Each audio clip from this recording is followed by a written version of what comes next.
Ya, halo teman-teman. Jadi, saya mencoba untuk melihat pertanyaan dari kolom komentar dari video yang sebelumnya saya upload yang berjudul Karantina di Wisma Atlet Pademangan, Jakarta, dan juga video vaksin kedua AstraZeneca di Taiwan ya. Saya coba ngecek satu persatu. Yang pertama, pertanyaan yang paling baru ya. Yang pertama nanya dari akun Naminah, travel Jawa Tengah ada ya Mbak? Setahu saya travelnya itu kebanyakan memang Jawa Barat. Seperti teman sekamar saya itu di Indramayu, juga ada yang ke sekitaran Sukabumi, Bogor. Kalau yang ke Jawa Tengah, ada pengalaman dari teman saya, dia memilih untuk tidak ikut travel dari Wisma Atlet, tapi dia milih untuk naik kereta ke daerah Jawa Tengah. Karena sebagai info, teman saya yang di Indramayu itu travelnya kurang lebih 1.200.000. Memang dia hanya sendiri untuk kepulangan di malam itu. Jadi bisa dibayangkan memang menurut saya travel yang ada di Wisma Atlet itu memang mahal. Seperti itu. Pertanyaan yang kedua, jadi kalau saran saya untuk yang ke Jawa Tengah, mungkin pesan Grab ke stasiun terdekat di Jakarta, misalnya stasiun Senen atau Gambir.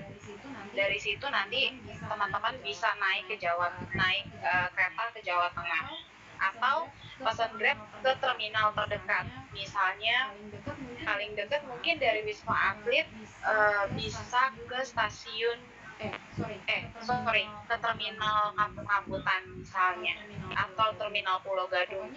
Pokoknya saran saya sih memang jangan naik travel kalau ke Jawa Tengah ya dari Wisma Atlet, karena dari ke Indramayu aja 1,2 juta. Itu pengalaman teman sekamar saya.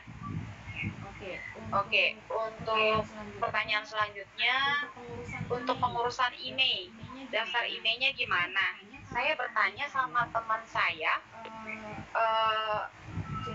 jadi untuk pengurusan IMEI ada daftar di web. Nanti saya akan coba infokan webnya apa. Lalu sebentar saya share screen selanjutnya jawaban dari teman saya.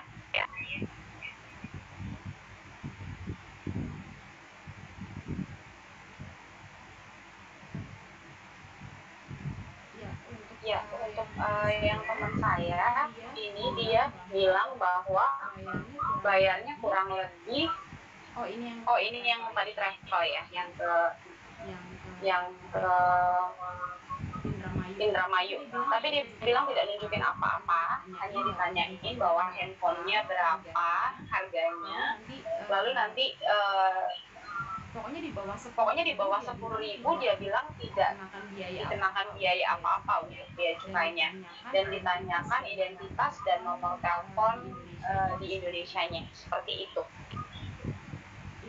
Itu terkait ini. Dari teman saya yang lain, satu teman saya juga bilang bahwa itu daftar dulu di web, nanti baru didaftarkan ke petugas bea cukainya. Dan petugas bea cukainya setahu saya, ini ada teman saya dari Indramayu ini, dia mengurusnya malam itu, jadi memang 24 jam ya bukanya. Pertanyaan selanjutnya,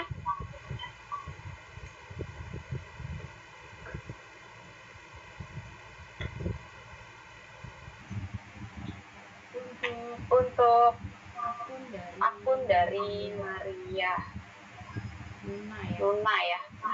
Untuk vaksin pertama, vaksin keduanya harus daftar. Saya juga nanya sama teman saya yang di Taipei. Ini ya, dari pertanyaan akun Maria Luna, untuk vaksin pertama, vaksin keduanya harus daftar lagi atau hanya panggilan.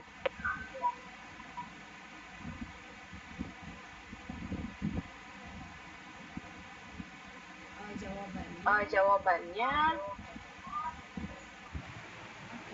oke. Untuk pertanyaan ini jadi tetap daftar kembali ya, dan jadi di vaksin pertama itu sudah dapat kartu vaksin juga yang warna kuning. Lalu untuk yang kedua sama daftar di website https 1922.gov.tw.vas. Nanti saya tulis di kolom deskripsi ya.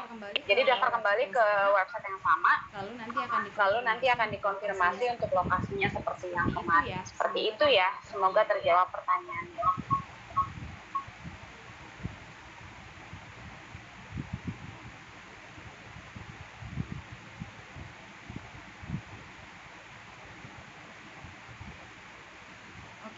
Oke, lalu pertanyaan yang selanjutnya, apakah selain AstraZeneca bisa bikin sertifikat? Jadi semua jenis vaksin akan dapat kartu vaksin yang warna kuning, dan itu sebenarnya berlaku secara internasional. Untuk pengurusan sertifikat, kalau dulu pengalaman saya, karena saya itu ikut vaksin di bulan Mei di Taipei, jadi itu saya daftar sendiri ke rumah sakit, dan waktu itu vaksinnya masih berbayar, dan ketika vaksin yang kedua perawatnya bilang kartu kuning itu sebenarnya tidak diterima di penerbangan. Jadi saya jadi galau, dan saya mengikuti saran beliau untuk ke departemen ke dokter poli. Jadi nanti dicetak satu surat yang ada cap rumah sakit, cap dokter, yang berisi keterangan bahwa saya telah divaksin AstraZeneca di rumah sakit ini, dan itu dalam bahasa Inggris. Jadi ya itu yang membuat saya pada akhirnya dan membuat itu. Cuman sebenarnya harusnya kartu vaksin yang warna kuning itu cukup ya. Sebenarnya yang jadi permasalahan adalah di Indonesia sekarang kartu vaksin kuning kita yang dari Taiwan, nanti ketika Bapak Ibu atau teman-teman mau balik ke Indonesia, itu kan tidak bisa diinput masuk ke websitenya Peduli Lindungi yang dimiliki oleh negara Indonesia. Nah, ini yang mesti menjadi pertanyaan, dan saya akan coba cari informasinya dan akan membuat di video selanjutnya bagaimana caranya kita WNI yang vaksin di luar tapi tidak bisa masuk ke dalam sistemnya website Peduli Lindungi di Indonesia. Jadi kita hanya bawa kartu vaksin fisik, sementara di akun Peduli Lindungi kita nggak punya sertifikat vaksin yang dari Indonesia karena kita vaksin di luar. Sejauh ini kesulitannya itu untuk masuk ke pusat perbelanjaan atau mall. Itu cukup menjadi kendala, dan itu sedang saya coba cari informasinya. Dinantikan videonya ya. Lalu selanjutnya sama ya, ini Mbak, apakah udah di luar negeri? Ya, saya kepada Mbak Kasmawati ya sudah saya jawab di kolom komentar. Oke. Pertanyaan tentang email juga sudah saya sampaikan ya di kolom komentar, bahwa di bawah 10.000 NT harga handphonenya itu gratis cukainya. Untuk info website apa yang teman saya waktu itu daftar website untuk daftar email, nanti saya coba cari tahu juga, saya akan tulis di kolom deskripsi. Untuk penerbangan dari Taiwan ya sama ya, seperti yang saya jelaskan di kolom jawaban,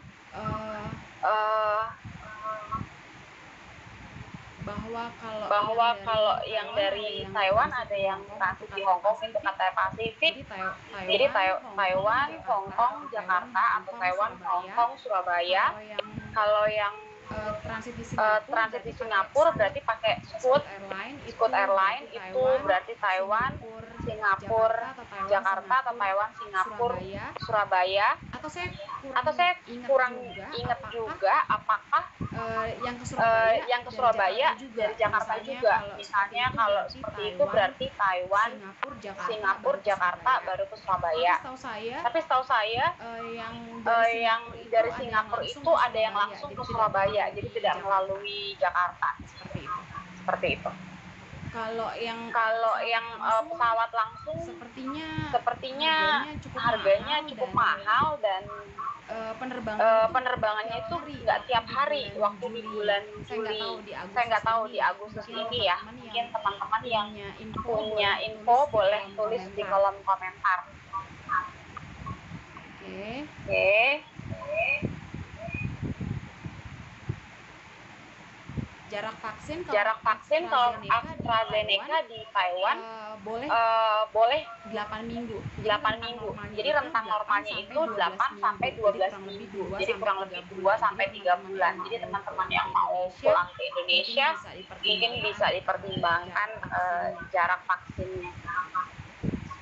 Seperti itu ya. Untuk syarat perjalanan itu PCR swab 3 kali 24 jam sebelum tanggal keberangkatan. Seperti itu ya. Efek samping vaksin AstraZeneca yang saya rasakan di Taiwan itu vaksin yang pertama yang lebih rasa meriangnya 3 hari. Tapi kalau untuk yang vaksin AstraZeneca kedua itu hampir tidak ada keluhan. Seperti itu. Ya, kurang lebih pertanyaan seputar video karantina di Wisma Atlet dan juga video AstraZeneca kedua di Taiwan sudah terjawab. Semoga nanti kalau ada komentar atau perlu info lebih jauh boleh tulis di kolom komentar. Terima kasih. Untuk video selanjutnya mungkin saya akan coba cari informasi mengenai bagaimana kita yang sudah vaksin di Taiwan nanti ketika pulang ke Indonesia bagaimana mekanismenya karena Peduli Lindungi masih belum bisa mengakomodasi kita yang sudah vaksin di luar negeri. Seperti itu. Sampai jumpa teman-teman di video berikutnya.